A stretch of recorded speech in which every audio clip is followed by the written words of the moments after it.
What's up, guys? Welcome into Packers Total Access. My name is Clayton. You can check us out on packernet.com. Find me on Twitter at Packers_access. Join alongside Emilio in Tennessee, along with a fresh burrito.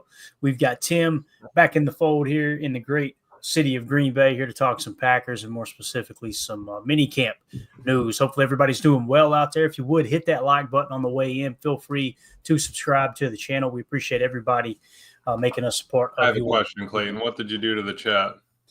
I have no idea, man. It's I noticed there's nobody chatting in there.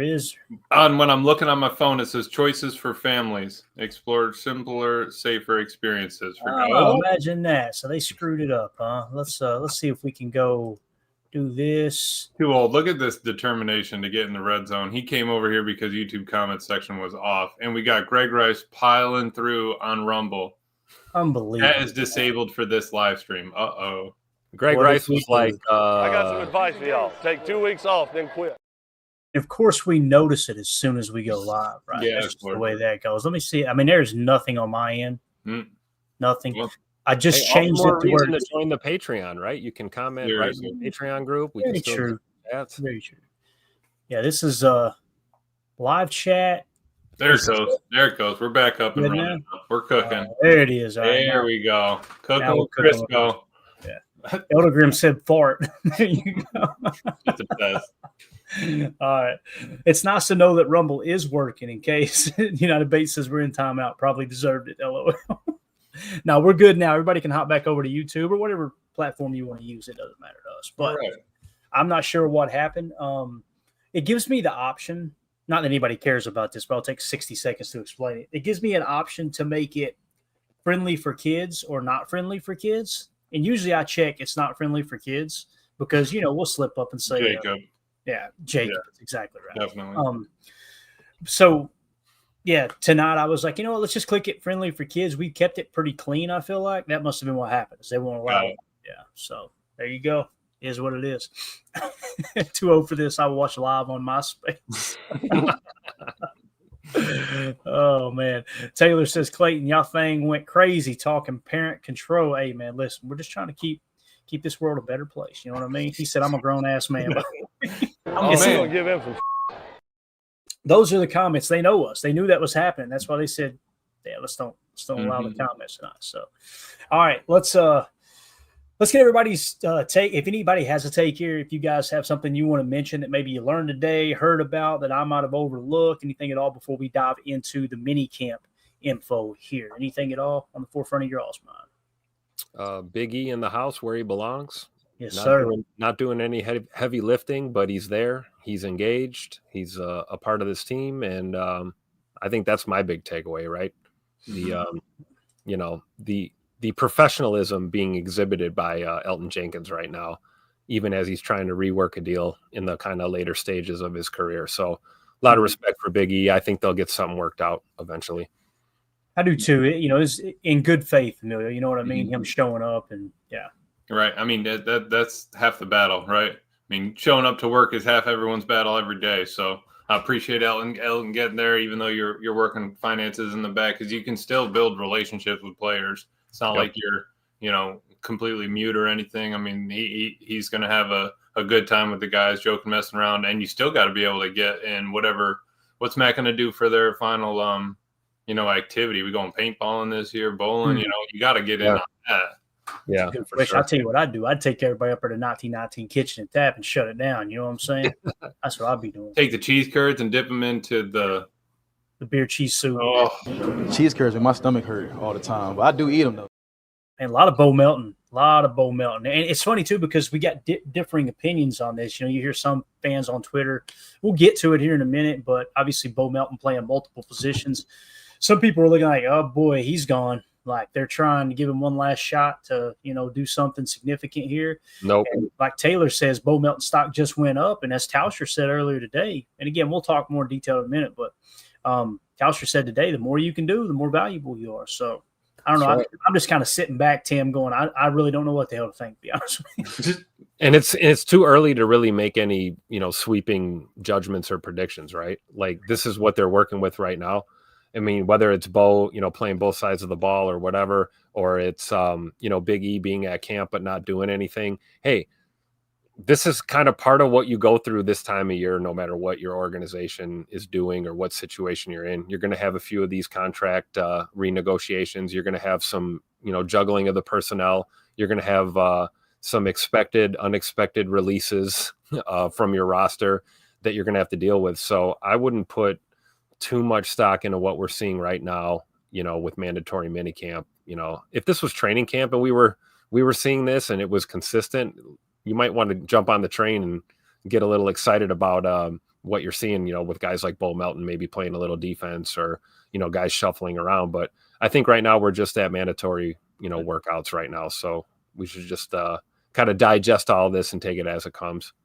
Completely agree. Elder Grimm said, what happened to the old Shannon Sharp soundbite? LOL. Yeah, it got the axe, man, and for no specific reason. Some people are probably thinking, I think I know, because he was in the news here a little while ago. But really, we've only got so many spots here on the program. We'll hit you with one of these. Could be a crackhead. You got hold to the wrong stuff. So there you go. There's your. I don't know. I'm not a doctor. All right, let's dive into it. Let's start on the offensive side of the ball. There was a new quarterback working out today, gents. Look at this guy right here. He's played a little quarterback in his day, right? Yeah, you know it. As a matter of fact, Tim, look at this shot right here. Look at that guy. You kidding me? There it is. That's Mr. Steal Your Girl right there. Right there. Hey, go back up. Let's see. Oh, index finger on the ball, baby. Yeah, he's good. Yeah, QB number 5. Let's go. Now, you'll notice the flash in the screen. It was actually a pick 6. Watch.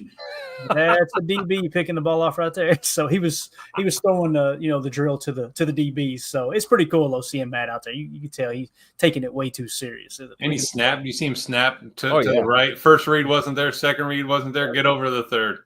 Look at the follow through too. Flick of the wrist, index down. Humming that tater, baby. Absolutely. Let's go. Man. Yeah, let's see. Let's slow it down. Let's do a little chalk talk here. Let's make sure his index finger stays on the ball here. No, it's all about the footwork. Restart it. Let's see that drop, man. All right, here comes the drop. Clean footwork. 1, 2, 3. Oh. He drug that out a little bit. I don't know, Coach. In between 3 and 4. 5.5 step drop, right? Yeah. Let's see if the index finger stays on the ball right here. Oh yeah. Look at that release, baby. Let's go. Still got it. 3/4 release, nothing over the top. Yeah. Back in '82, I could throw a football over them mountains over there, boy. That's the face, though. That face right there is the face I make after eating Taco Bell. You know what I'm saying? Right there, all night long. So anyway, Coach LaFleur out there spinning that sucker. I think it's absolutely awesome. So also today, just to kind of give everybody an update on who was there, who practiced, who didn't. Shout out to Wes Hodkowitz, who tweeted this out. Welcome to Packers minicamp. 10 players not practicing today. And those players were Quay Walker, Michael Robinson, Kalen King, who had a cast on his right arm, Zane Anderson, who is no longer a real person, evidently, Colin Oliver, Aaron Banks, Elgton Jenkins, John Williams, Christian Watson, and Julian Hicks. Now, there's a couple of those that don't surprise us at all with Elgton and Christian Watson, obviously. Colin Oliver, listen, this is nothing to be worried over, right? And I think it was mentioned earlier that Kalen King, they're not overly concerned with Kalen King. That cast will be off. He'll be good to go for training camp, whatever the injury was.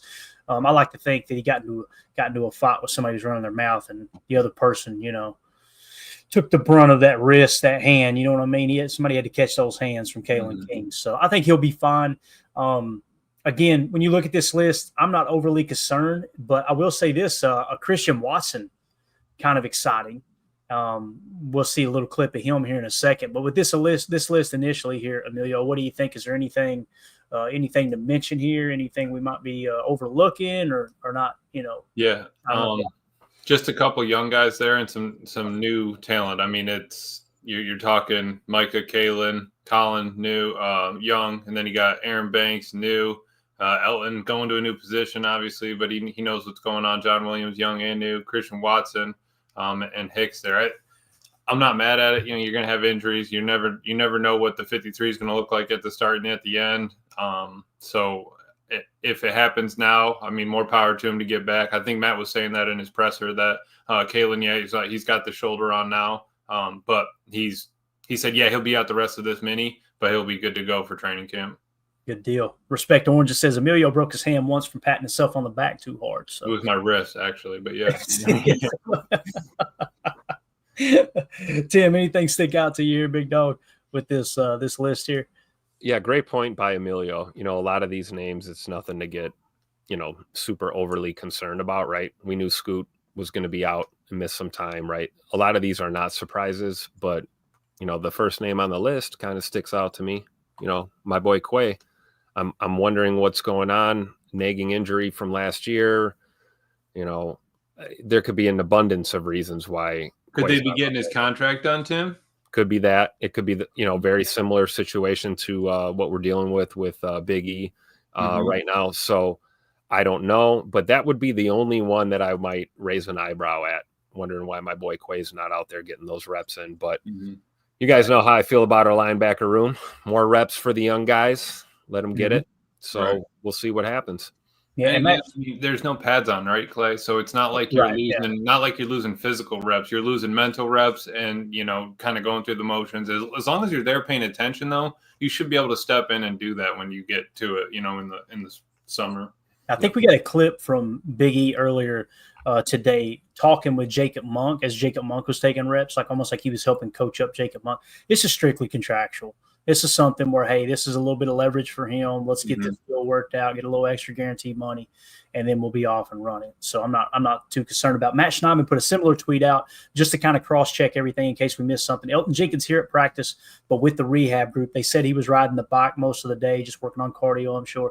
Kalen King has a cast on his right wrist and isn't practicing. We talked that Matt LaFleur said he'll be ready to go for training camp and then also not participating. See if anybody else pops up here. I think they're all the same names, right? Aaron Banks, Christian Watson, Quay Walker, Zane Anderson, Colin Oliver, John Williams, Julian Hicks, and Michael Robinson. So looks like everybody kind of reported the same thing there. Let's go to the chat real quick. Chris Coleman said, anyone notice Savion wasn't doing push-ups with the rest of the offense was? Maybe injury related. We've been kind of speculating, Chris, and that's a good eye there, man. Appreciate that information. I didn't notice that, so thank you for sharing that. Yeah, I think there's rumors that he might have a little bit of a shoulder, and that's why they've had the red jersey on, that type of thing. Even though they're not tackling right now anyway, it's very, very low, if any, contact. You just want guys to be aware, hey, be extra cautious around this guy. I think that answers the question, don't you, Tim? Oh, yeah, absolutely. You guys see the clip Packers social media released a couple of days ago. I just kind of caught up on some things today, getting back in town, and I saw the Matt LaFleur mic'd up. This was before minicamp. This was the last OTAs, and he was making comments basically saying, hey, it's really nice to be able to throw Savion a few balls, and he asked him how he was feeling catching the ball. You could see he had the shoulder immobilizer on. He had the whatever they call that, the cuff or the ring on the shoulder underneath the jersey. And I don't think it's anything more than what he was dealing with, last season, which cost him to miss the Senior Bowl. So probably just a shoulder issue, and they're just trying not to push too hard. So it is that's what the chat's saying too. Eldergrim says he had a shoulder brace on. Holmes says his shoulder's jacked up. Chris says he's worried about that. Listen, it's not good news, that's for sure. So hopefully everything will work out okay. I think the good news is that he's wearing a red jersey and he's out there participating, and he's not sitting at home playing, Madden against Emilio online. That's a good scenario. On rookie. That is a good scenario. Greg Rice says, was he throwing in the red jersey? I've heard people say that on Twitter. I have yet to see a video of him playing quarterback.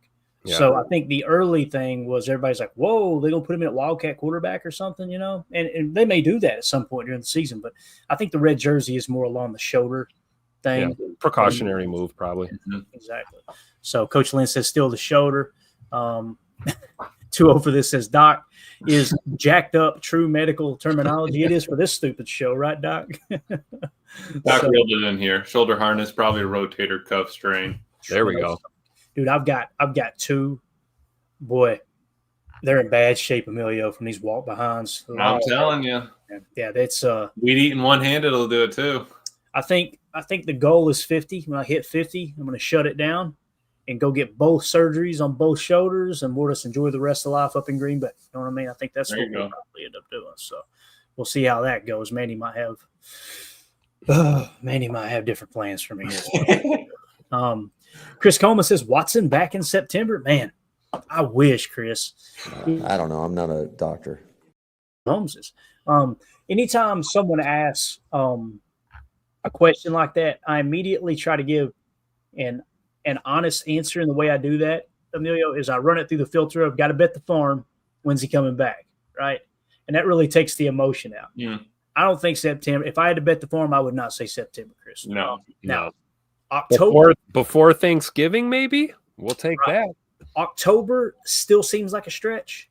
Yeah. November, I think when we hit November 1st, if he's not back yet, unless there's reports coming out he had a setback, Emilio, I think we're going to be like, yeah, he's any day now. Now, we may get surprised, kind of like Rashawn Gary. You guys remember that? All of a sudden, he just, bang, he popped up, and he was ready to go. We were like, what? How did he recover that quick?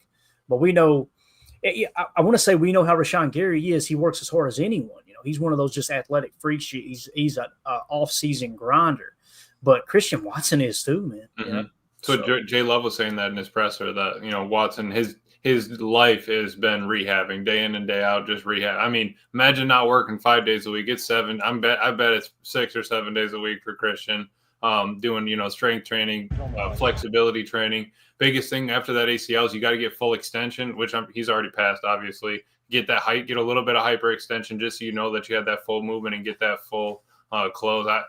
I'm happy, man. The fact that he's coming back like that. If he comes back by September, that's like GTA 6 coming out this year, right, Clay? I don't see it happening. But November's the shot. As George Dub once said, "Fool me once, shame on you. Yeah. Fool me twice. You fool me once, you can't fool me again." Can't fool me again. Tim, I don't know, man. Christian looks healthy, dude. Like is it just me, or does he just look like he's really filled out now? Like we talked about his legs being bigger last year, like he put on a little bit of weight and it looks like he got in the weight room. To me, though, I don't know, the shoulders look a little broader to me. Am I wrong here? I don't think you're wrong. I'm seeing that a little bit. And maybe that has to do with the fact that, you know, he's rehabbing the lower body injury, which may allow you to go a little harder on your upper body, you know, workout. And so maybe he bulked up a little bit in the chest and shoulders and his back, you know, and then he's working, obviously, you know, the lower end trying to get back on the field. You know, we haven't really seen him, you know, run and stick that leg in the ground and cut and make a move quite yet full speed. So we don't know, but I will tell you this, him being here, you can see him with Tay Wicks, Matt Golden in the background there. Looked like Savion Williams was over there. I don't know if this is like rehab group or conditioning group, whatever it is, but him being at camp and in the building, engaged and just doing what he can physically is a really good sign at this point in the year. So I don't think it's crazy to think that he could come back a little bit ahead of schedule. It's just we might want to temper our expectations when, you know, predicting when we think that might be. I'm with you, Clayton. I think, you know, early November would be probably the earliest you'd see him hit the field again, but we don't know yet. Time will tell, but he looks good right now, man. Yeah. I don't know, man. Who's that cat that snuck into practice back there in the gray Swiss? Look like he's trying to steal stuff off the goodie table back there. You see him back? That's a smart man. That's it. Let's get a GPS locator on Big B. Make sure he didn't. I thought you were going to say Jacob. It's Jacob. No, if it was Jacob, you'd see a polo where he'd be doing that upside down, got the ankle hooked around the pole. You'd see him brushing the beard. What leg is it for Christian? Is it his right leg? Oh man, let's see. I thought it was his left knee. I want to say I want to say he originally hurt the right. Okay. With the knee bruise, but it was the left that he tore the ACL. I could be completely wrong. Somebody help us out in the chat. Just because I was kind of seeing, I mean, if it's his left, he used a lot of his left leg on that turn, like the turn and pivot. Like when your foot's in the ground and you're still like turning and pivoting on your toes being in the ground, that's a lot on your knee. I mean, being able to, like Too Old for This was saying, Christian Watson has an incredible, that what we've seen him, no knee sleeve, no brace, and moving like nothing happened. Those twists and plants on the field right there and landing one-legged, you know, carrying all your weight, something like that, that is impressive. Yeah. Joe for this says Christian Watson's been incredible in what we have seen him. No knee sleeve, no brace, and moving like nothing happened. I mean, and again, we haven't seen him sprint 60 yards, right? Too old for this. Yeah. I heard Wildy say that too, like, hey, it's not like he's, you know, going for 50-yard bombs here, but everything you've seen so far, so good, which is great, man. I want him to just come back and put all the doubters in check. You know what Absolutely. I mean? So And we have to tip our caps to the medical staff and just really just modern medicine as a whole with these athletes, right?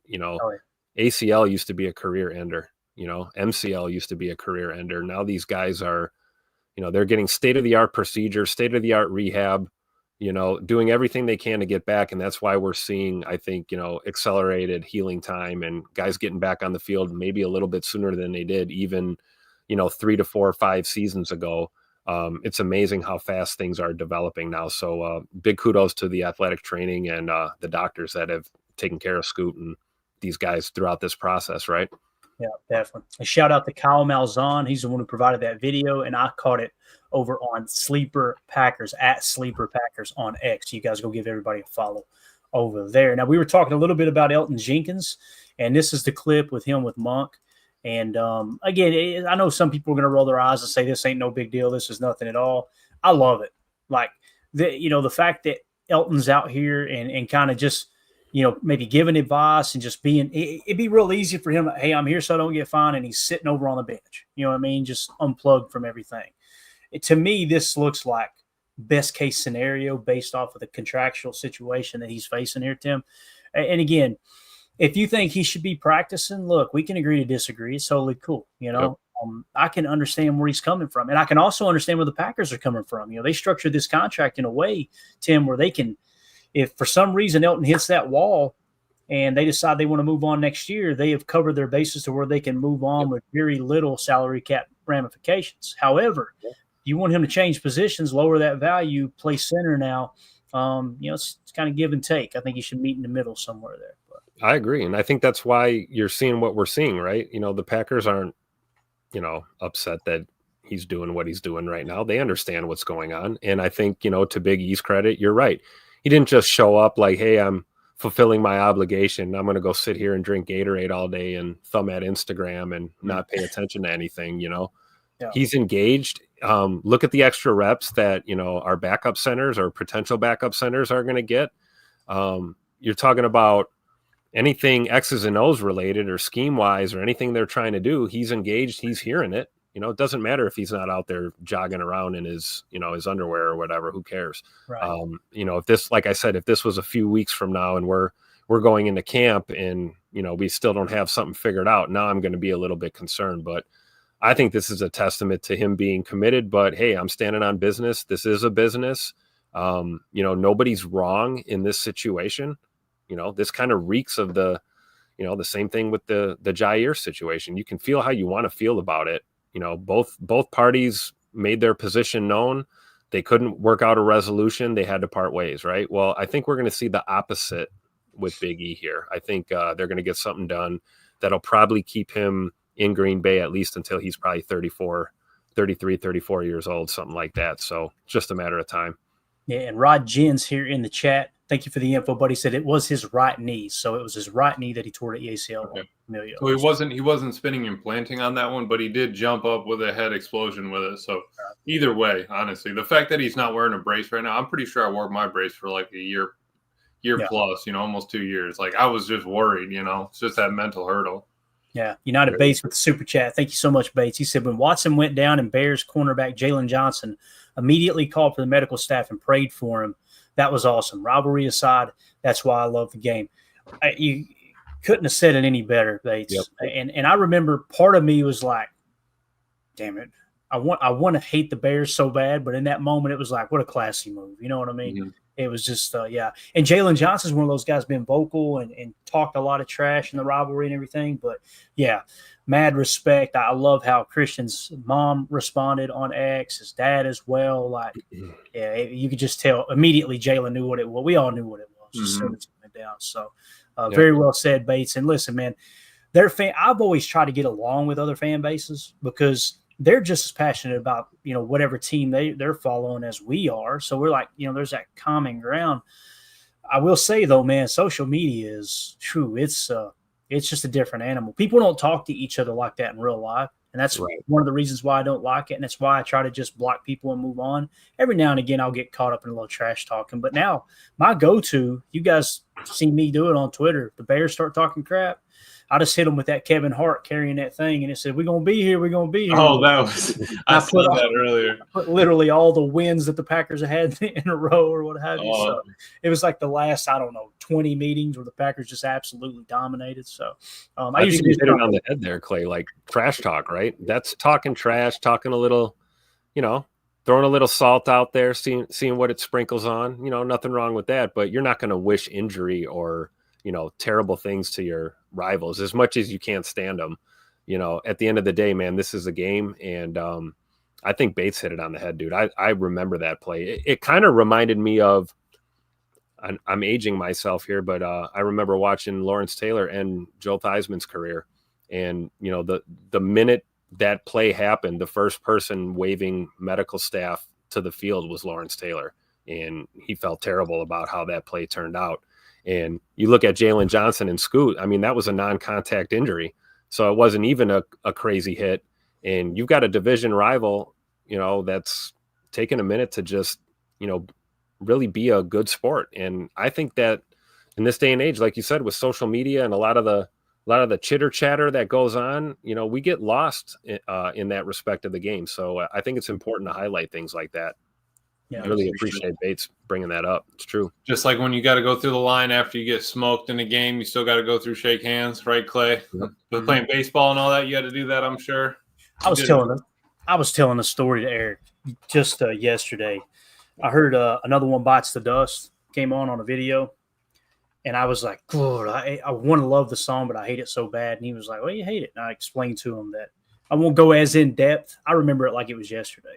This district tournament, my last game as a senior in high school baseball. And basically they won on a walk-off hit. And the way the play happened, again, I won't go into all the detail, but you could see the play happen. You knew they were going to score. And I'm talking about, I go sliding toward the fence to grab a ball and throw it home to try to throw the guy out, knowing I didn't have a snowball chance in hell of making this play. And as I grabbed the ball, scooped it up to throw to home, they crossed the plate, and they immediately hit on the PA. Doom, doom, doom. Another one bites the dust. I was just so mad. I'm 42 years old, and to this day, when I hear that song, my ears just turn red. Dude. Then you had to go shake their hands afterwards. Forget that. So, Bates, thank you for the super chat. Also, let me throw this up here real quick. He sent me the clip. Hopefully, we don't get hit with anything. This is what he was talking about. We got to be kind of careful with these because they are cut from some TV broadcasts, but and you don't actually see the injury. You just see him obviously on the ground. There it is right there. As you see Jalen Johnson, class act, man. Class act. It was definitely the right knee, as you can see here, and then goes down and prays for him. So, just a classy dude, man. Yeah. So, yeah. Like who cares what uniform he's wearing, right?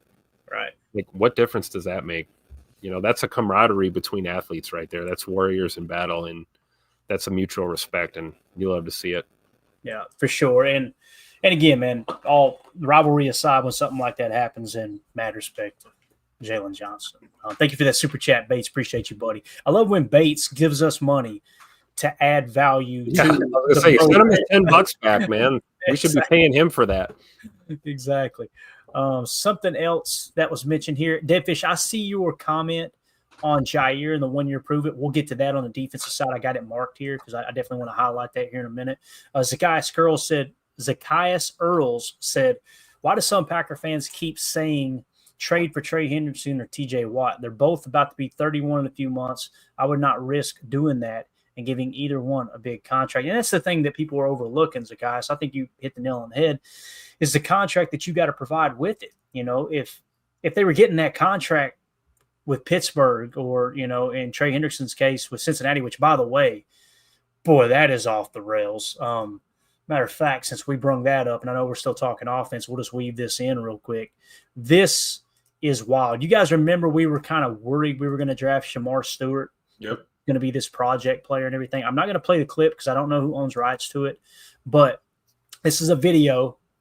It's actually 33 seconds long. I think we're good here. So ML Football tweeted out, said, wow, first round holdout Shamar Stewart went off on the Bengals. Quote, I'm 100% right. It should be a no-brainer. In Trey's case, talking about Trey Hendrickson, it should be a no-brainer too. Y'all, talking about the Bengals, just want to win arguments more than winning games, in my opinion. Just wow. So Is it just me or did we listen? The Bengals are a dumpster fire when it comes to this stuff. Don't get me wrong. Emilio, the big joking matter was Pat McAfee taking credit for them getting an indoor practice facility because they didn't have one before he started roasting them, and all of a sudden they built one. They're a weird organization, but man, you drafted this dude first round, letting some terminology, deter you from getting him under contract. But the other thing, man, with Shamar Stewart's like, could have done this anywhere, could have done this if we'd have drafted him and our first round pick sitting there. Right. And that's why you do the top 30 visits. We mentioned that top 30 means you're interested, right? Those 30 visits mean you're interested, but you're getting them in and you want to do an interview. Who knows, man? Goody could have done the interviewing process and had 2 or 3 of the lead scouts interview him and be like, nah, let's just stay away here. Right, because that was a guy that was going to need to kill him again, right? That was another project guy, another one. Hey, he's a freak athlete. That's awesome, but how much time do we have? Who's going to do it? You're talking coaches again. I mean, Covington. Did you know? Are they going to be able to teach him those things? So yeah, I think it's huge. And I didn't even know that it was McAfee that got him to build that indoor. Because even when you drive by on the highway and you look down, it's like, dude, I was playing on a field like that in high school, next to the highway. Like I remember high school games, like where people are honking as they're driving by at Friday night. You know what I mean? Like there's no way an NFL team is just playing underneath the highway. Yeah, definitely. So back to Zacchaeus Earl's question here: Trey Hendrickson or T.J. Watt? They're both about to be 31. Yeah, I mean, you're going to have to give them. They're probably looking for a 3-year deal with a bunch of guaranteed money, and. We showed you guys TJ Watt last year. Now, listen, it could have been a down year. He may rebound and be as dominant as he's ever been, but Lucas Van Ness had a higher pressure rate than him. He had a higher quarterback pressure percentage than TJ Watt last year. And you guys know we've been as vocal as anyone, too, about Lucas Van Ness. He didn't have a great year. Mm-hmm. Now, he really improved in the second half of the season, and we had that progress stopper talk that we had mentioned, there with Preston Smith, and that might have helped once you got him out of the room. You can give LV in a few more snaps, but yeah, I'm not on board with trading for either of those guys. I'm just not, man. I'm trying to think of what position I would be okay with for a 1 year rental. Edge defender's tier 1, but it just, to me, it's not a 1 year rental, Tim. It's something you're going to lock them up for a few years and you're going to be stuck with some guaranteed money if it don't work out.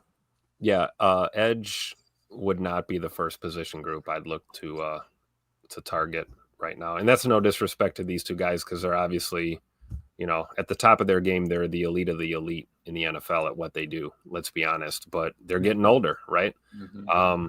I might take a 1 year rental on a corner. That's what J. Cole said. Corner and what's up, Holmes? Yeah, J. Cole. Yeah, what's up, Dr. Holmes? For sure. Corner maybe. With Ja's departure, and we've got a lot of young crop of talent there that you never know what you're gonna get, in the words of Forrest Gump. But I don't think it's worth pursuing guys like that, honestly. Interior D line, maybe, if we can add somebody there, in the middle, but on the edge, I don't know. Yeah. Marco Day says, so is this live? And of course, Respect Orange just comes right back and said, no, this is suck. Couldn't have said it better myself. All right, let's get back to offense, what we're supposed to be talking about here. But again, that was a good conversation piece. We appreciate y'all chiming in with your comments in the chat. Hit that like button if you just jumped in. Feel free to sub to the channel if you're new here. You'll probably unsub in a couple of days, realizing how bad this show sucks, but we appreciate you swinging through for the evening. Mm-hmm. Wes Hockowitz fired off a couple tweets during minicamp today. Mecole Hardman with a hell of a one-handed snag on a 4th and 11 play to end threes. Came after the sack. Clifford snapped ball just before time expired. So Mecole Hardman, little one-handed grab there. And then he goes on to say Malik Heath had a nice day. Just caught a deep corner from Clifford in threes. And then another tweet, I don't know which one came before the other, said Malik Heath came free on 3rd and 3 in 2 minutes with 1 for a 31-yard completion. Time runs out, though, after Cooper gets Hardman down, quote down, obviously didn't take him to the ground, 2 yards from the end zone. So you're seeing multiple things there. Mecole Hardman, one-handed grab.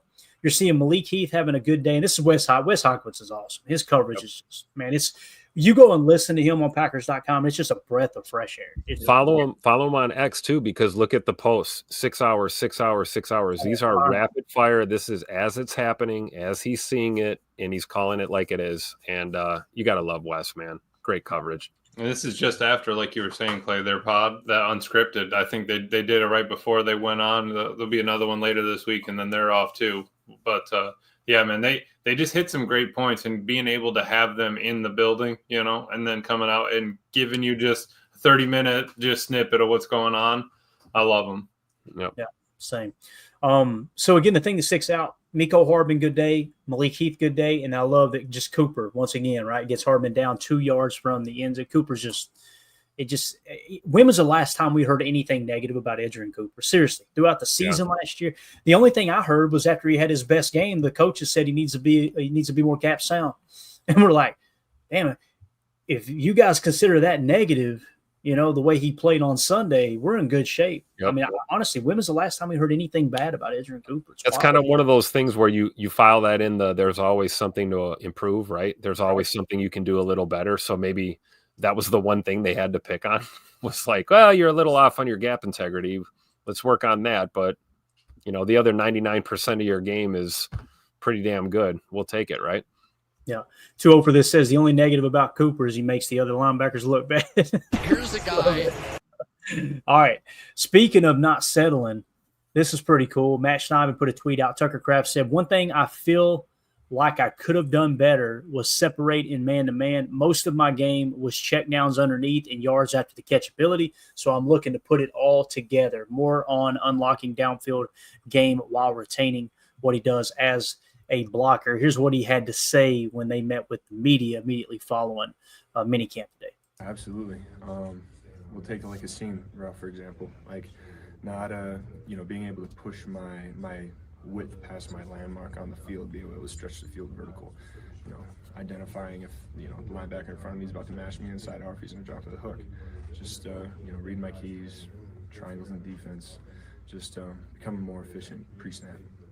But, and then also, as I stated previously, just separating man to man. Bro, he's talking getting better at the vertical game, reading keys with the defense. Like this dude, if he puts together a vertical game, guys, because he was just yak central last year, right? And again, why was he so open on those on the underneath routes that he's talking about, Emilio? Because Jaden Reed was getting extra attention all year long, right? You're running that deep climb, and then you got Tucker underneath. Just check it down to Tucker. And there was a lot of stuff Jordan left on the field too, man, that he should have checked down to Tucker sooner. So if he creates a vertical game, think from the defense's perspective, they're going, all right, this number 85, listen, guys, we cannot let him get ahead of steam. Let's clamp down on him underneath. Now all of a sudden he hits him with a stick nod and goes vert.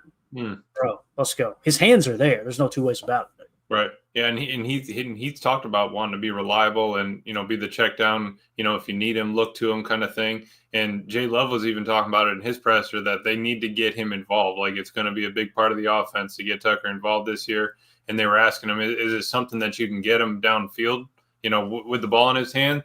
He said, you know, we'll get a little game plan going together. But I think that's something that we do need to kind of focus on. If we can get the ball in Tucker's hands, that's going to help this offense and at least branch out and help other people get a little bit more shine or a little bit more space because they're having to worry about Tuck so much. No, definitely. 2-0 for this says, I love how our top guys are looking to get better and know their previous best was not good enough. And Tucker, Tim, I don't know if you remember this or not, but locker cleanouts, Tucker was like, it was like he didn't like the vibe in the locker room, right?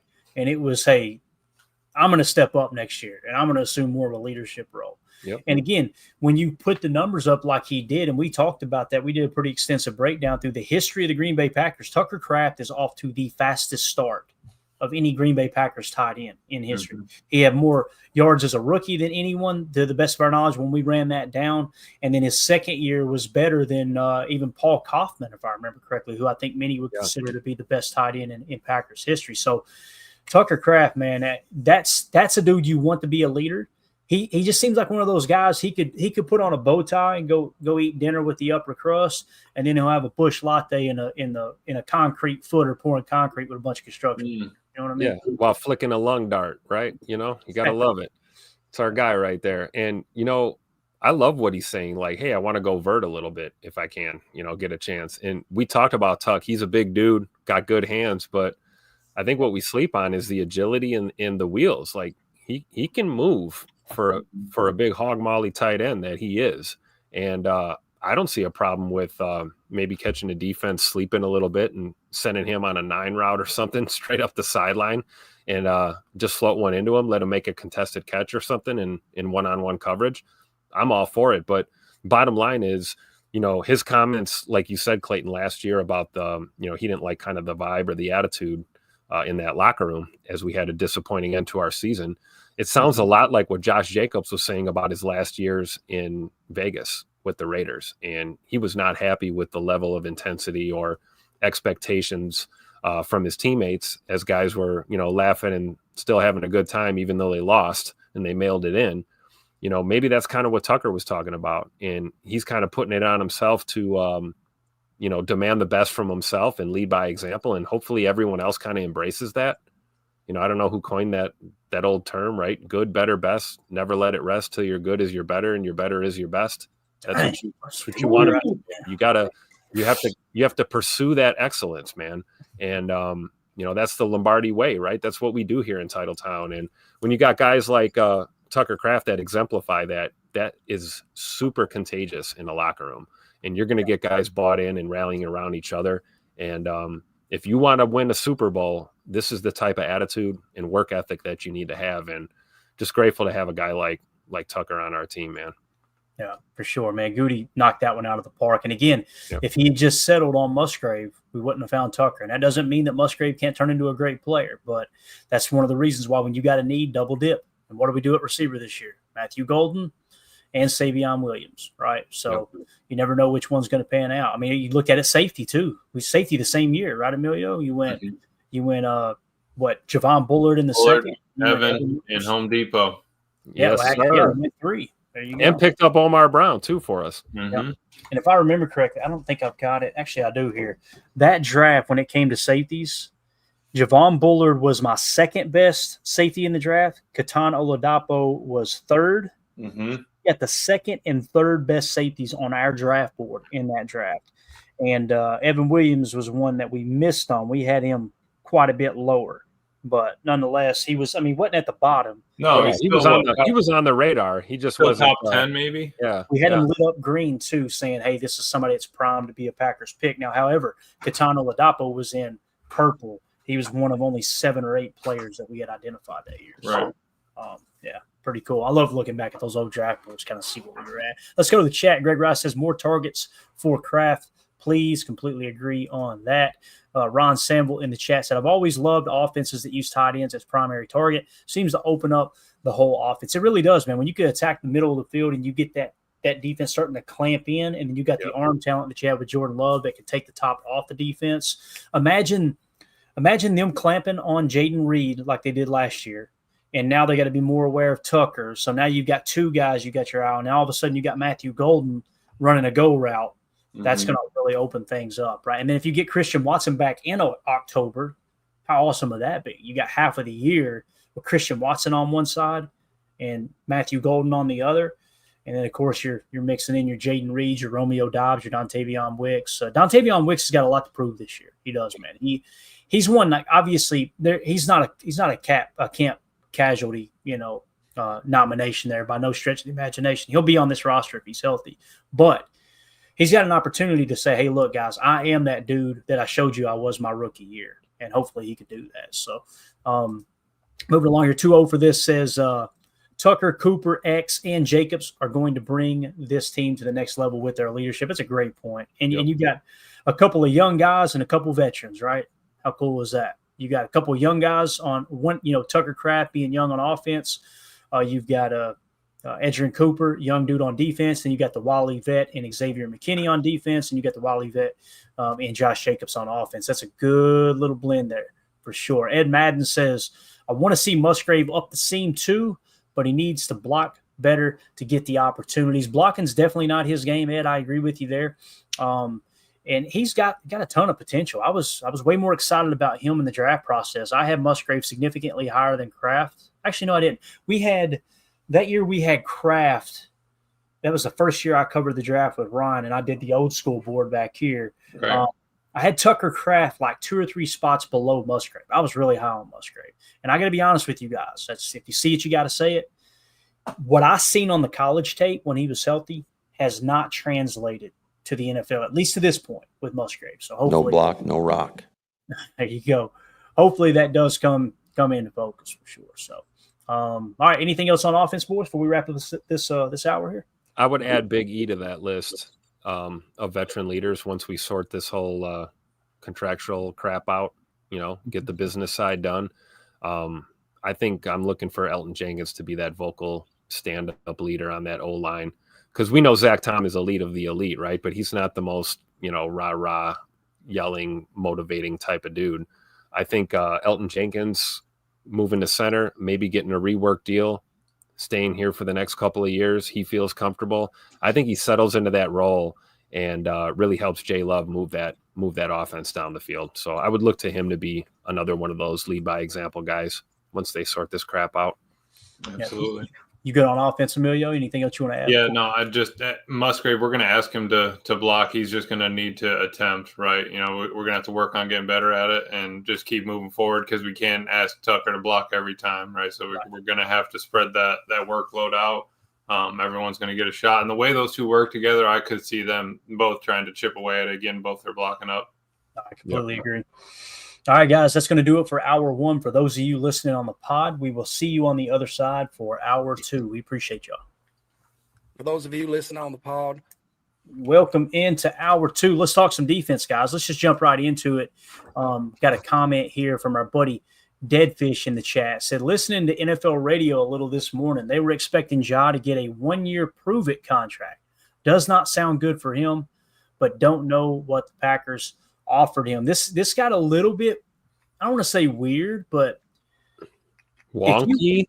If you go back to when this originally started, there were a couple of different things that happened. Okay.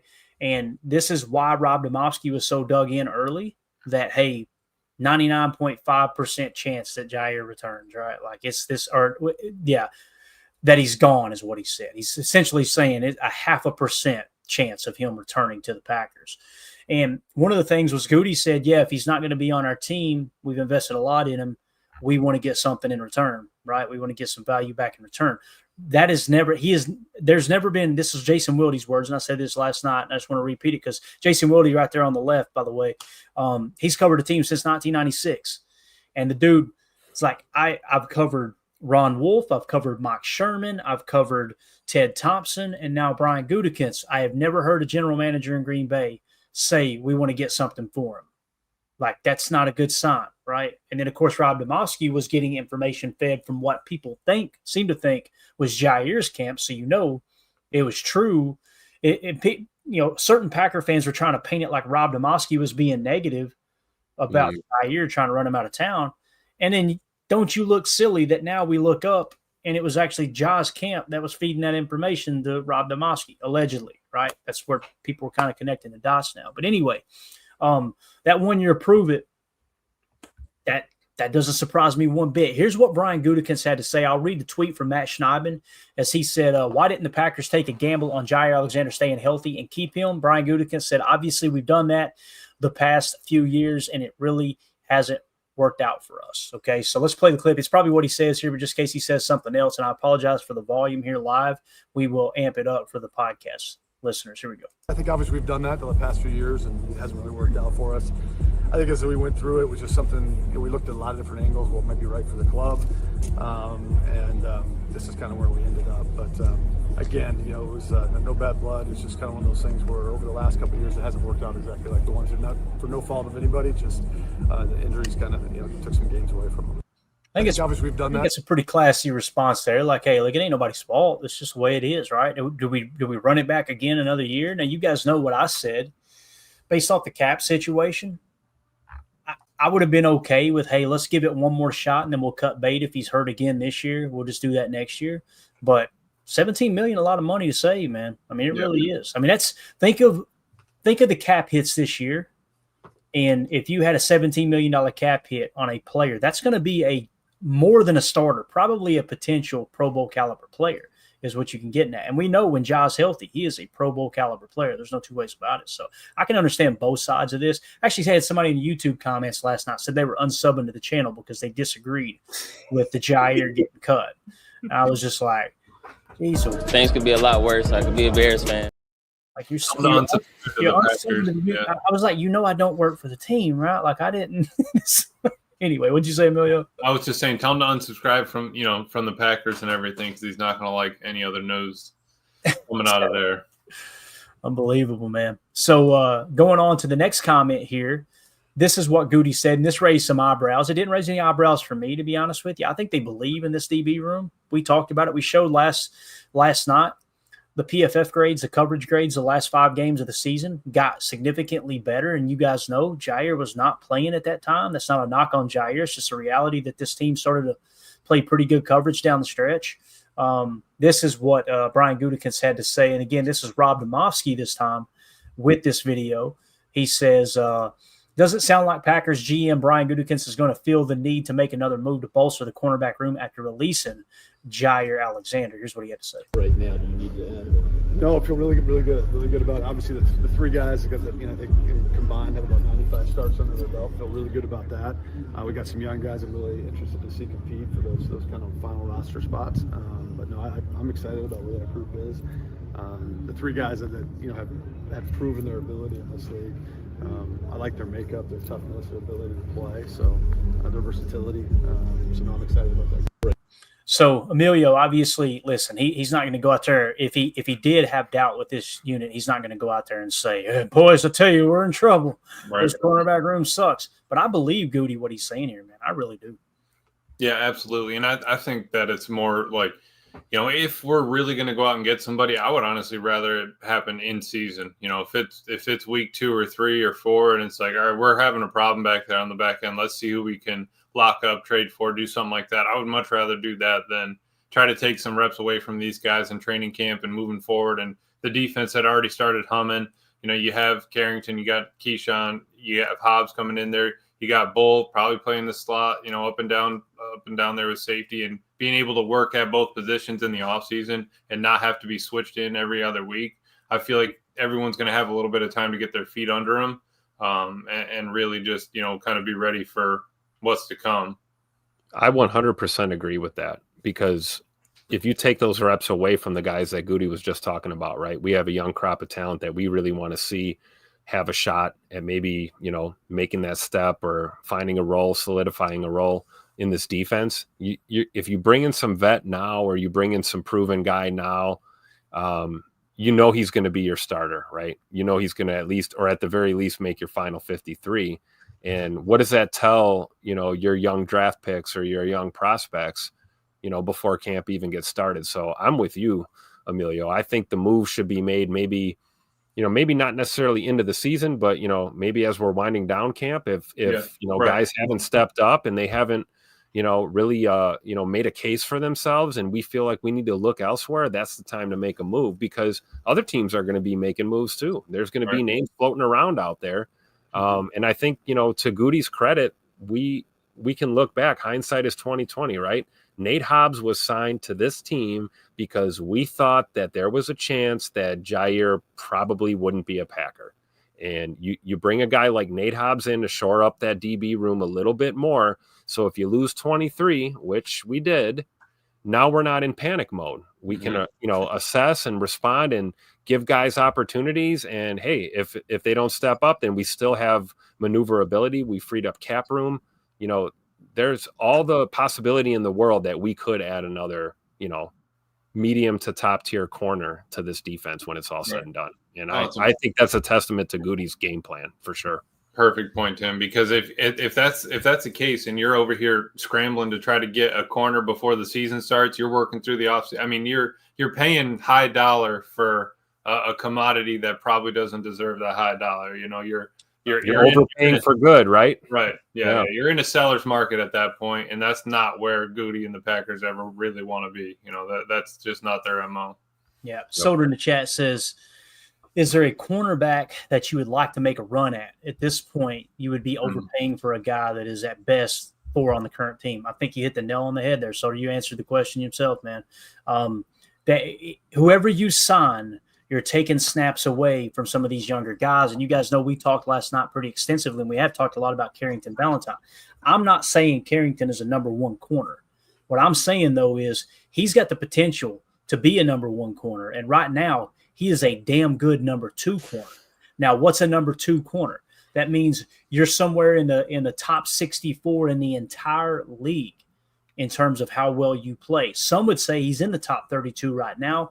When I hear true number one, I think of it in a sense of a true number one wide receiver as well. A true number one wide receiver warrants bracket coverage. It draws attention away from the rest of the offense. A true number one corner could go up and match up week in and week out with the number one receiver. I heard somebody say earlier today that, man, Jaire really shut down the number one receivers last year. And I'm like, yeah, I didn't watch that Philly game week one. What the hell are we even talking about? It doesn't mean he was a horrible football player, but to sit here and pretend like he shut down everybody he faced, it wasn't that cut and dry for sure. Now, back to Carrington Valentine. We talked about this last night, and lo and behold, I get on Twitter today. You see, it was June 10th, 11:24 a.m. that this was putting out. Doug Farrar, if you guys don't know who that is, he did a podcast last year, a couple years in a row, with the civilian GOAT, Greg Cosell. This dude is a tape junkie. I didn't tag him and say, hey, what do you think about this? This is a dude just watching tape, and I guarantee you when Jaire got released, he immediately went and said, let's look at some of their corners. Carrington had pretty good numbers. He pulls up the tape, finds 4 clips right off the bat. And here's what his tweet said. Whether playing press, overhang, or in the slot, Carrington Valentine of the Packers has become a veteran-level pass defender.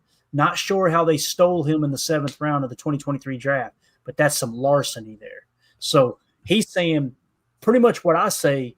That's a great number 2 corner, probably working himself right into that number 1 role if he continues to get better every year. So again, you guys can go watch it yourself. There's 4 clips there of him getting the interception there. Both interceptions they show too. He was either man coverage or zone match, and he literally eyes on the quarterback playing that fisheye tech, and he's back on the ball picking it off when it wasn't even his responsibility. Essentially covering 2 guys is what he was doing. And that's all about instincts is what that is. So I'm excited about Carrington Valentine. Now, we'll know this year, in my opinion, because rookie year sucked. Last year took a huge step forward. He may return back to rookie form and we go, not the dude. But if he takes a step forward, I mean, I'm not going to be surprised at all, man. If I'm a betting man, which I am from time to time, I would bet that CV does take that step, and I don't think he's going to revert backwards. I think the fact that Ja being out of the picture now, a guy that was kind of a mentor to CV these last couple of years, with him, that void being there, a guy like Carrington Valentine, he sees it all in front of him right now. He knows the opportunity that he has, and I think if you're going to put your eyes on anybody on this defense, especially in the secondary at training camp, number 1 should be CV, because this is the guy who's got every opportunity in the world to lock down that opposite starting corner spot in this defense and really, like you said, Clay, take that step. It's kind of sink or swim time because it's right there in front of him, and he's shown the potential. We've seen the flashes. And if he makes that step, man, I'm feeling really good about this defense. I really am. I mean, we got a taste of it last year, to all the fans that are upset about the Jaire release, and what are we going to do without him? It's like, I don't know, go back to 2023 and 2024 and watch game tape and see what this defense looked like without him. Right, because there was plenty of that tape, wasn't there, Tim? Yeah, plenty of that tape. So we've had guys that have stepped up and shown flashes, and now we're going to get to see it consistently. For all intents and purposes, it's CV's spot to earn or lose. You're either going to play your way into that role or you're going to play your way out of it. Yeah, and it's not like you're bringing in a rookie. Like the dude has played, and he started 12 games his first year. I mean, it's not like he hasn't had a significant amount of game reps and game time with the old defensive coordinator and now a new DC. So I think you have to get him those reps because he's proved it. Like Tim was saying, it's kind of his to lose. I mean, he's got first dibs on it. I feel like there's nobody else that's going to get a jump on him. I think that him, Hobbs, and Nixon will probably be those first 3, and rotate that bundle around pretty much. But again, who out of those guys are all going to be there at the end? At least key, at least Carrington's been consistent on his ability to be there and availability and everything. But at some point, you might lose one of those guys. So you're going to have somebody be ready to step up. But I don't think it's going down and chasing after some, fourth guy down on the depth chart. I think Coach was talking about it. If anything, I'd be looking for a trade for a corner if we really needed to chase that down. Yep. And I love doing this on Twitter, and it pisses people off because they jump right in and take the bait. And then when I reveal who the two players are, they're like, oh, that's crap. Like, if I were to tell you, all right, let's just run through some statistics real quick. 2 corners, which one would you rather have on your team? A guy who played 516 snaps or 347? If that's the only information you had to go off of, you're going to go off the 516, right? That's the guy I want. And if you were to say, okay, touchdowns allowed, the guy who had 516 snaps didn't allow any touchdowns. The guys who allowed 340 or had 347 snaps allowed 2 touchdowns. Which one are you going with? You're going with the one with no touchdowns. And then one had a passer rating allowed of 69.0, and the other one had 77.6. Like when you look at it across the board statistically, and I know this is going to make people mad because the PFF grade suggests Jaire was significantly better than Carrington Valentine. The numbers show Carrington Valentine was a better corner than Jaire last year, and he was more available. That doesn't mean Carrington's a better football player. That simply means he outplayed Jaire Alexander last year. And immediately people will go to, well, Jaire covers the number 1 receiver. No, he doesn't. If you can match that up, yeah, cool. But he is not. This isn't bullseye defense. He's not following the number 1 all over the field every snap. They'll try to pick their spots and do that. Yeah, absolutely. But it's just, yeah. Again, I'm trying to curb the enthusiasm on Carrington, but I challenge people to go back to 2023 and listen to me give my take on Carrington. You guys remember it. How many times y'all got tired of hearing me say, listen, I'm a Kentucky fan. I love Kentucky Wildcats. Carrington's playing like hot garbage. This dude is not panning out. Last year, he made me eat my words, man, and I'm so excited that he did. So Greg Rice went on to say here, if I get this off the screen, I still can't believe we did not sign him to a possible high-value incentive-based contract. Maybe we tried and he said no, ? Greg, it's a great question. I was trying to find the soundbite earlier. Wildy talking about it when they met with Goody earlier today. This is the way, and I'm just kind of – they were trying to read between the lines and saying, I think this is what happened. It sounded like Jaire Alexander's camp was not having it at all. Like, Goody made a comment kind of in passing like it wasn't on the table. Like, we didn't get to that point. They made an offer, and Jaire and them didn't even counteroffer. It was just like, nope, we're playing under the contract we got, and that's it. So big shout out to Rock Nation. That's his representation, right? They're going to stand on business. They feel like their client is, worth what he's worth, and hey, what it more is. Power to him, right, Tim? Like Yep, more power to him. Exactly. Well, so what do you think he gets, though? You know what I mean? I still think I'm with Clayton. I caught up on the pod a little bit today from the time I missed, and I'm with Clayton. There is that small outside chance that, if you look at free agent corners right now, I'm on Spot Track now just looking. Ja's at the top of the list, but look at that fat contract number next to his name. He might not be super enticing, and maybe the Packers aren't the only team that couldn't get a deal done with him. And maybe the grass isn't greener. There's a small chance that, hey, maybe he ultimately does end up signing back with us at a reduced contract, right? Incentive-based contract. Right. Yeah, I think Brian was mentioning that today was just that, I think Clay hit it too. The Bills tried to get with him, didn't like the contract. You got a couple other teams that had talked about it. He tried to work him through in the draft. That didn't work. So, he's not getting over 20, right? Is he getting over 10? Is he getting over 15? I would say probably not. I'm thinking over 10, but that's still kind of steep. I feel like teams are going to kind of be hesitant on that. I feel like maybe the Rams, if anyone might overpay. Yeah, they need it. Yeah, they need it. And that would be the first team that would come to mind would be maybe the Rams might overpay a little for him. And I could totally see Jaire in LA, like match made in heaven, right? And Spot Track is not taking the bait. They're not touching it. They have no market value listed for him at all. They're like, nope, we ain't putting him in that. So hands off. Yeah. Just previous average annual, right? That's all they got. Yeah. 21 million. Yeah. And now listen, they're showing, if we just go corners here, let me do this real quick, try to give you guys an idea of some of the corners that are on the market here, supposedly. Jaire Alexander, James Bradbury, Kendall Fuller, none of them have a number. Now, previous average annual value significantly lower. Bradbury was at 12.6, Kendall Fuller at 7.5. Rasul Douglas's previous was 7 million. They got his market value at 11.9. Rasul Douglas is not getting 11.9 million from anybody. He about to turn 31 years old. That just ain't happening. Stephon Gilmore is listed at 5.3.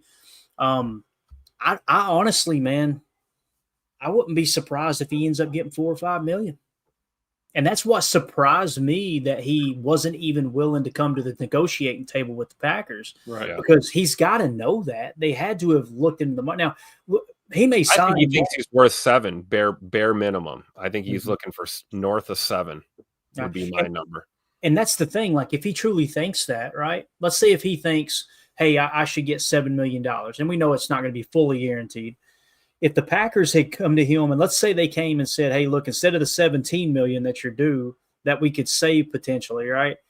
What if we, let's adjust it down to where we give you some guaranteed money, but let's turn this into, or less guaranteed money. And if you're healthy, you get the full contract. Like, hey, if you get hurt and you're out for the year, let's say they told him 8 million, right? 9 million. And then we save an extra 8 million if you're out for the rest of the year. And he said, no. It sounds, I don't want to say ego. It sounds more like a pride thing. Like, I don't want to be here anymore. You guys already disrespected me. And you guys remember the local media caught absolute hell for this when they reported that in the locker room during locker cleanout, Jaire said, y'all don't want to talk to me. I'm not even going to be here next year. I ain't got nothing good to say. And he stormed out.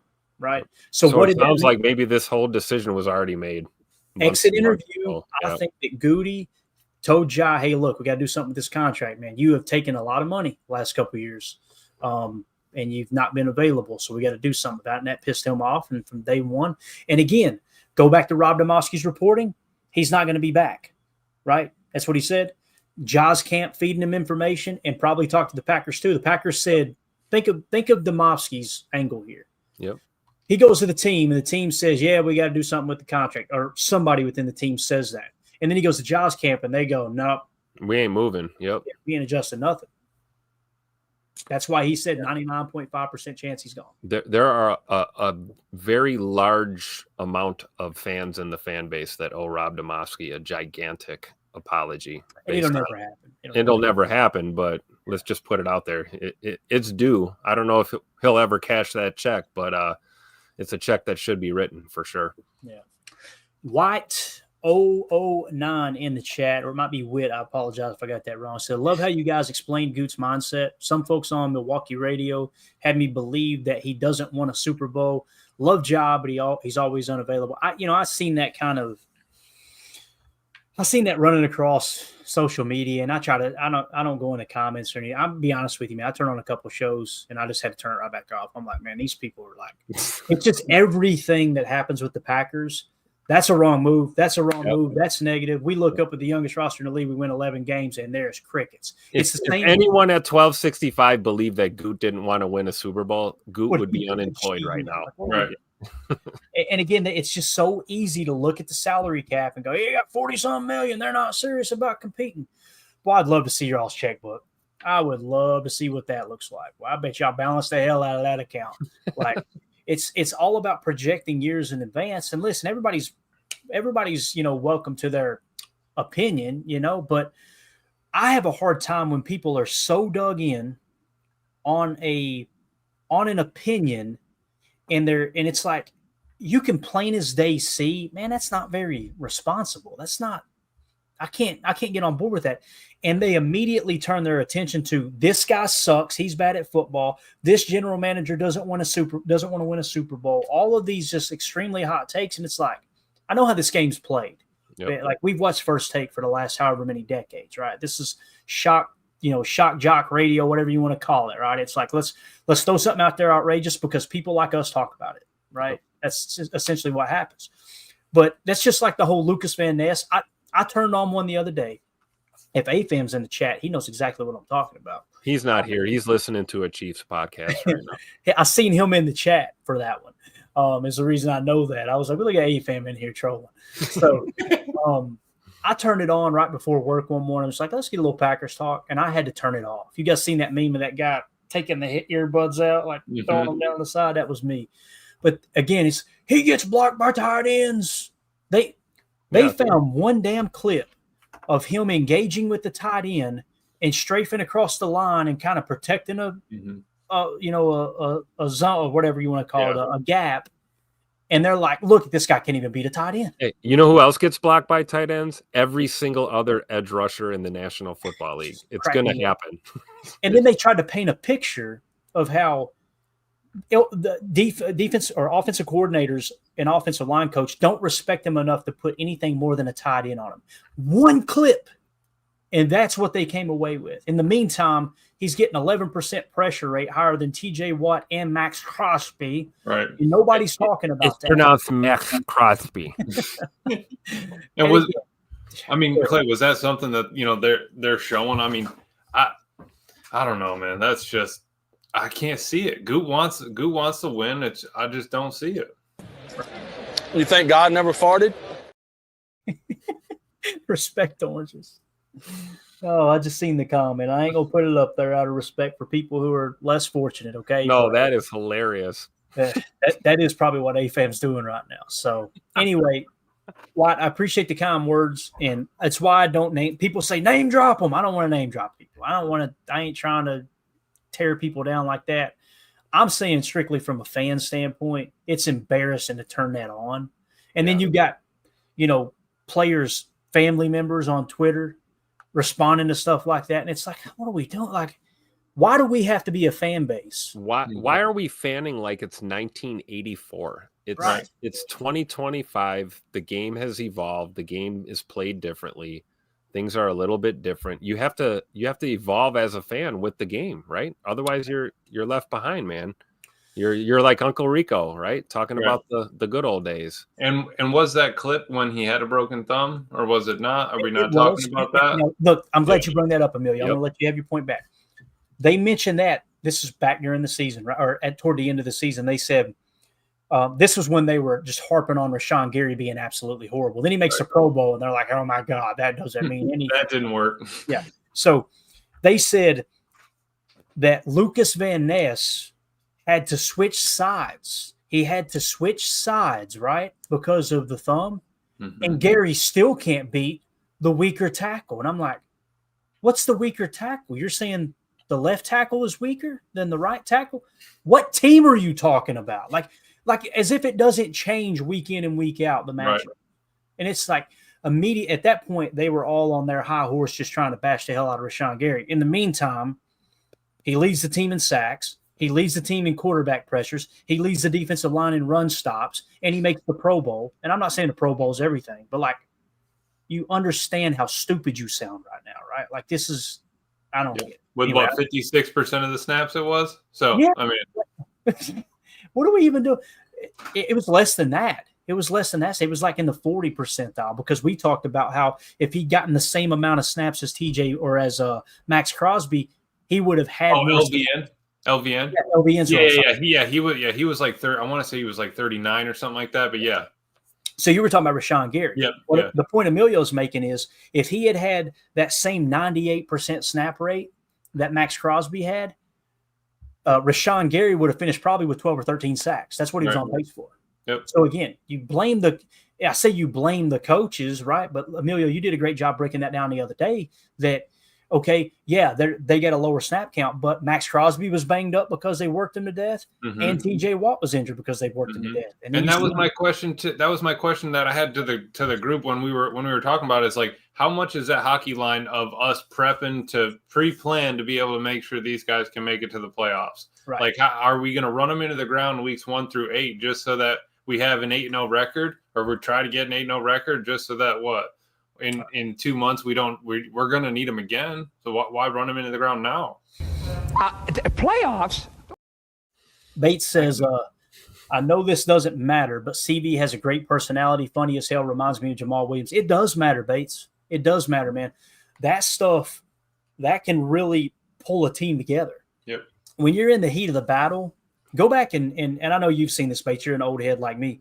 You can go back and find the Joe Montana clip of them in the Super Bowl, and they're about to go down for like the game-winning drive or whatever, and they're in the huddle, and Joe Montana looks up in the stands and says, "Is that Joe? Is that what was it? John Candy. John Candy. Is that John Candy?" And they were like, "What?" And he went, "That's John Candy." And the rest of the team, imagine the huddle, they all go, "Oh yeah, it is John Candy." Like, and they immediately go back, and his teammates were like, "The game on the line, Super Bowl on the line." And this dude was just—that's why they called him Joe Cool. Ice in his veins. Yeah, for 5 to 10 seconds, they got away from that. He distracted them, and then we went right back to focus. Right, yep. enough to get you out of the jitters or the nerves. I love it. And that's something that Jaire Alexander did really well while he was here.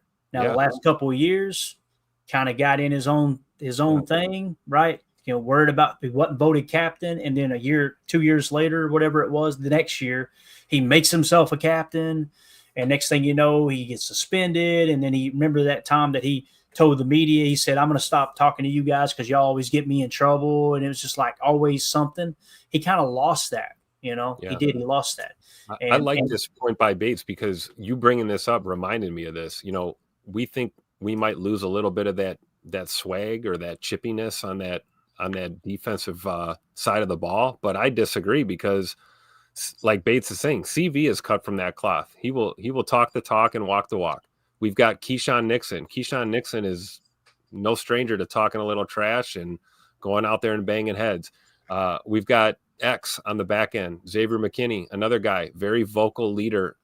There's plenty of that personality in that secondary room, even without Jaire. I think, to your point, Clayton, if anything, it's a little bit healthier and maybe a little less misguided. You know, like you said, I think, me being the president of the Jaire fan club, I'm still kind of digesting this whole Ja's not a Packer anymore. But hey, nothing that we've said here is not true. I don't think, it's not unfounded speculation.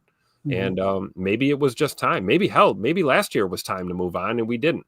So, here we are. I feel good about Carrington Valentine. I really do. I'm not going to say this secondary is not going to miss a beat, or they're not going to have to account for the void that is there now. But I do think they're equipped to make that step. I do think they're equipped to fill that void. And I think Carrington Valentine, guys like Keyshawn Nixon, Nate Hobbs, they're the perfect dudes to have in the fold. And then you've got that young crop of talent behind them coming up. So, I wish Ja the best, but at the end of the day, we're Packer fans first and foremost. And, we want what's best for the team. And I think this ultimately will prove to be best for the team moving forward. Yeah. And speaking of best for the team here, this is pretty cool. Bo Melton working out as a cornerback earlier today. Rob Demoski tweeted out, "Melton took reps on both sides of the ball during the first 11-on-11 period of minicamp." Yes, that's receiver Bo Melton playing cornerback. He's still wearing the white offensive jersey. So, again, when I seen this, I kind of initially reacted in my own mind. I didn't tweet it out or anything, but I was like, oh, boy, this is kind of the last chance to make the roster probably.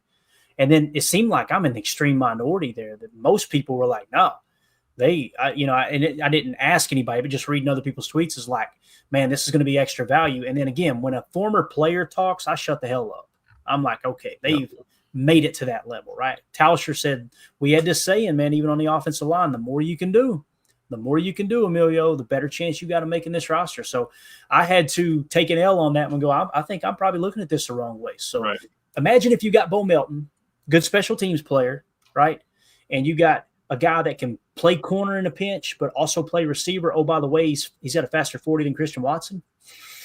I get it now. I had to up and listen to everybody earlier, Emilio. Right. Well, Tuck was saying that in his interview, because he said that he saw like a flash of light blow by him when he caught a pass and he was turning upfield and he took a double take. He said, is that Bo? But it's just, if anything you can do to get on the field, it's one of those where, like, coach, put me in a nose guard if I can get on the field, right? Like, all I want to do is play. So if you have the ability to be flexible and have, multiple skills, It's just like we're rotating our own linemen. It's just like we train everybody to be, multi-positional, because you never know. And the fact that he does have those kind of skills on kick cover and stuff like that, he's not afraid to sprint down there and just, rock somebody. He runs with, speed and abandonment. It's not like he's going to be in there all the time, but it's always good to have a backup. It's always good to have an option if you need to put him in, in certain situations.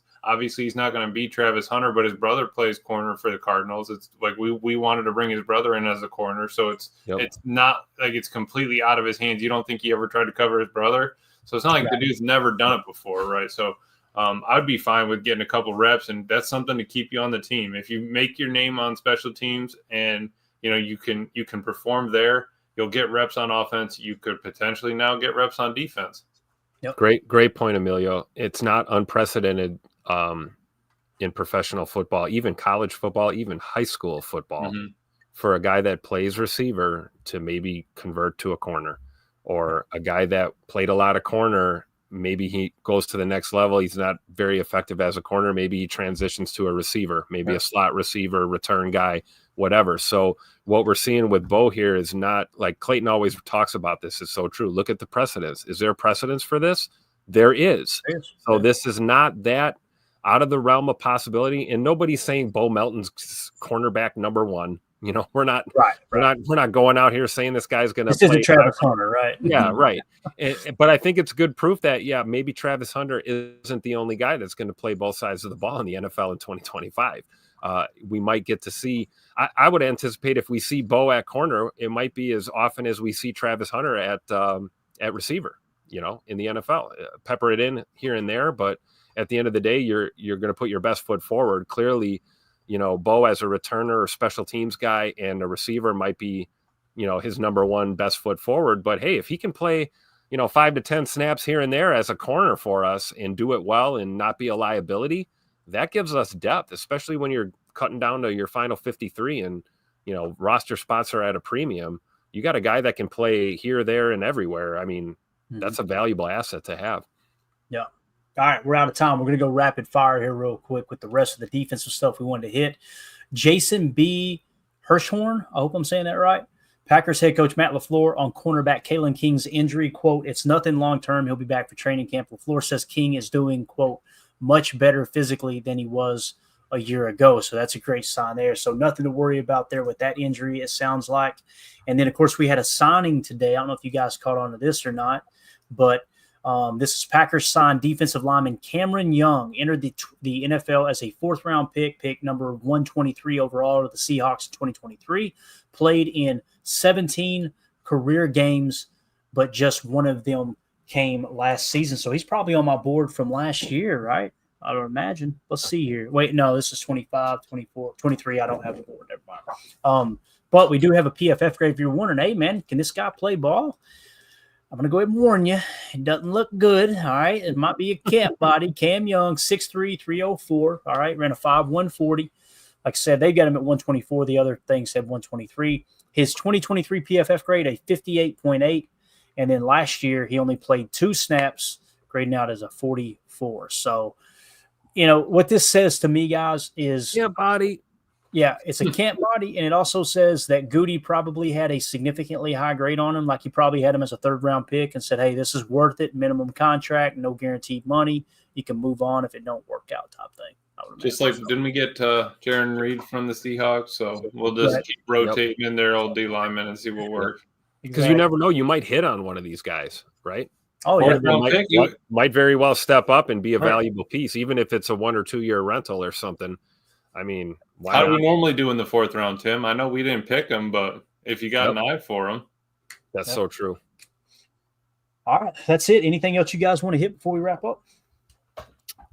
We were going to hit the Patreon questions, but I'll do it tomorrow, guys. We just ran out of time there, and I wanted to make sure we took enough time to actually answer them and talk. So anybody who hasn't got your Patreon questions in, we're going to do that tomorrow. If you want to join our Patreon community, it's the best way to support what we do here at Packers Total Access. Patreon.com/Packer Fan Total Access. Scan the QR code in the upper right, or just go to that website. Member of the $3 tier is all you got to be to get access to everything. If you want to be generous and give to the 5 or the 10, that's totally cool. But the 3 gets you access to everything. Saturday, anyone who's a member of the $3 tier, we're going to be doing a giveaway. We're going to put everybody's name on the wheel, spin it, and give away an awesome autographed Romeo Dobbs card here that was donated by our friend Rick Kruger. So sorry to cut you off, but anything else, fellas? No, that's it. Love your job. Best wishes, brother. Yeah. Again, man, it was, great memories.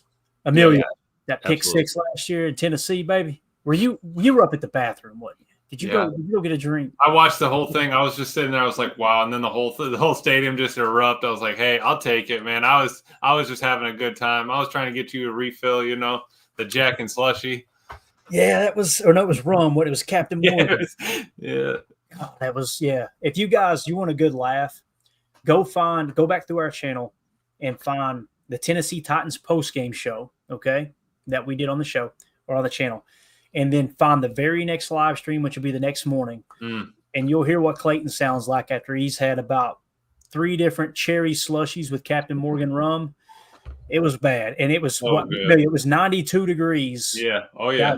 I drank like 3 or 4 of those and a couple other daddy sodas, and I didn't use the restroom one time during that game. That's how hot it was. And the sombrero just attracts heat too, right? It's just a foam cooker is what it is. It was bad. And then we got to meet Dontavion Wicks' family, right? Yep. We met his mom. Jordan, Emilio's fiance, actually bummed some sunscreen lotion off of him. Absolutely, yeah. She was drenched in I said, did you use all their lotion? It was awesome. What a trip, man. What a trip. So, we'll do that again soon here, real soon. So, absolutely. All right, that's it, gang. Appreciate everybody. If you would, hit that like on the way out. Feel free to sub to the channel if you're new here. The chat was on fire tonight. This was just absolutely lit. Want to give a special shout out to Bates for the super chat. Also, thank you all for pulling that up. We got an awesome giveaway for a great cause coming up here. For the rest of the month of June, you have an opportunity. Go to my Twitter account, at Packers_access, pinned at the top of the page. You will see a link here, givebutter.com/KRPSJ5. We are giving away an autographed Dorsey Levens jersey, okay? Anyone who donates to that link right there, for every $5 you donate, you're going to be entered into the contest one time, and we'll put those names on a wheel, spin it, and give away that autographed jersey. Again, that is for a good cause, raising some money for My Autism Connection, building hope, community, and independence for autistic adults. Again, really excited to partner up with them and just show them some love like they've shown us some love. And it's, again, I'll just say this and we'll wrap up. If you're not where you want to be in life, turn your eyes on other people.